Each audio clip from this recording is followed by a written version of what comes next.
The past is filled with incredible mysteries. The clues to solving them are all around, hidden in plain sight. A conspiracy that crosses the globe. And a discovery that the world isn't ready to believe. Let me tell you of the days of high adventure. According to an ancient legend, the stone that fell from heaven is a jewel that was cut from the crown of Lucifer himself.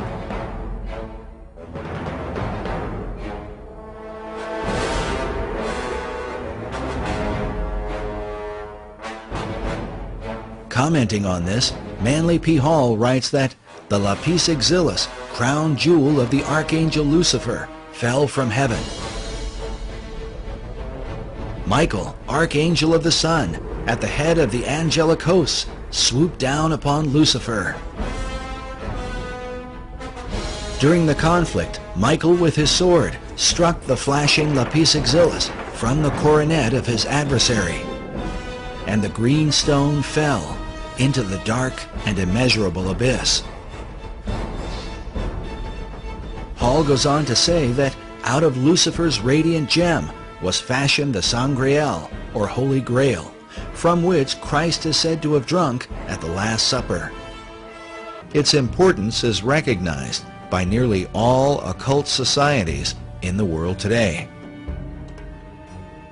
It is the foundation stone of all history. It's also called the Philosopher's Stone.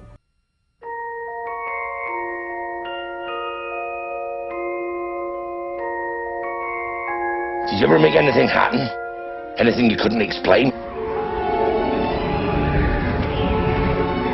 You're a wizard, Harry. I'm a what? Wolfram von Eschenbach writes in Parsifal that the stone is called the Grail. While the Holy Grail is traditionally thought of as the cup of Christ, those involved in secret societies believe that the original and oldest form of the Grail is the Stone of Destiny, written of by Wolfram von Eschenbach in his Grail legend, Parsifal. And he calls it lapis exilis, which is a way of saying the exiled or wandering stone.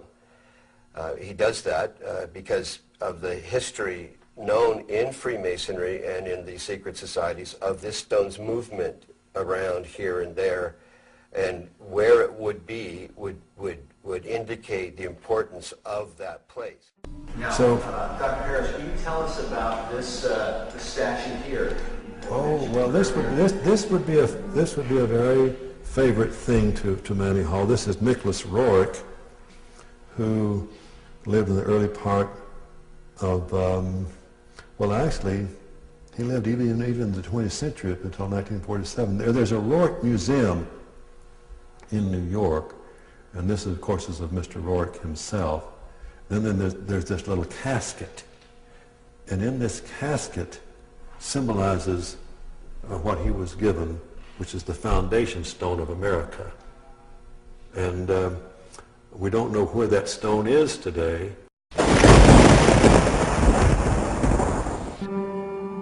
The stone, mentioned in Eschenbach's Grail legend, is a green stone that some believe is similar to a type of meteorite known as moldavite. This description is said to have been confirmed by Nicholas Roerich while he claimed to have the stone in his possession. The secret societies believe that this stone, that supposedly fell from heaven, empowers that person or place of its location. And it has to do with the secret history of America and why that stone arrived here, who brought it. Well, the foundation stone is really about what America is about, and also what England seems to be about. And so it's really, it implies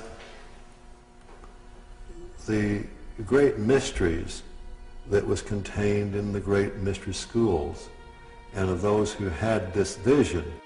Was it this mystery school vision that guided FDR and his fellow Mason, Henry Wallace, as they set the all-seeing eye of the great architect on the back of the dollar bill. When one considers the repeated use of the word destiny by Manly Hall, who wrote of the secret destiny of America, along with FDR, who had knowledge of Hall's library, and who said that Americans had a rendezvous with destiny, it only makes sense that such men would have taken an interest in the Stone of Destiny. The Stone of Destiny is said to have come from heaven to earth, from the dog star Sirius. Known as the brightest star in the heavens, Sirius is an important key to understanding the stone and what the secret societies intend for the destiny of America. When the United States was founded, the architecture of Washington, D.C. was designed in alignment with the rising of Sirius in the east. July 4th, Independence Day, is the day when the sun is in conjunction with this star. I am your father.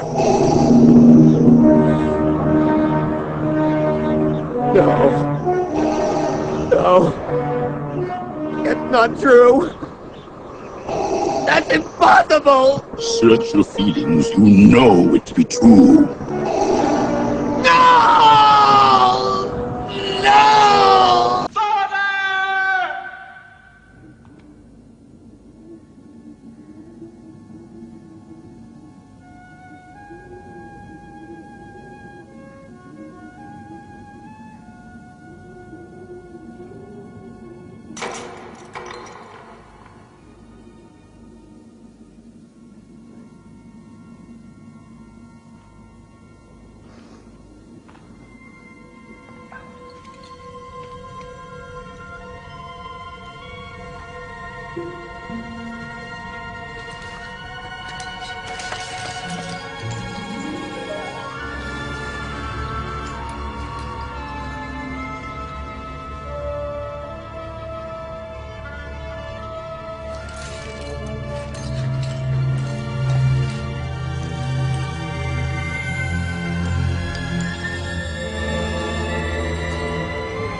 Listen carefully, my son, or we shall never speak again.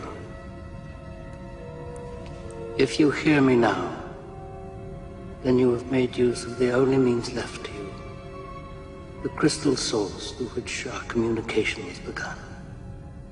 The circle is now complete. You have made a dreadful mistake, Kal-El. You did this of your own free will, in spite of all I could say to dissuade you. Now you've returned to me for one last chance to redeem yourself. This too. Finally, I've anticipated my son. Look at me, Kal-El. The Kryptonian prophecy will be at last fulfilled. The son becomes the father becomes the son. Farewell forever, Kal-El. Remember me, my son.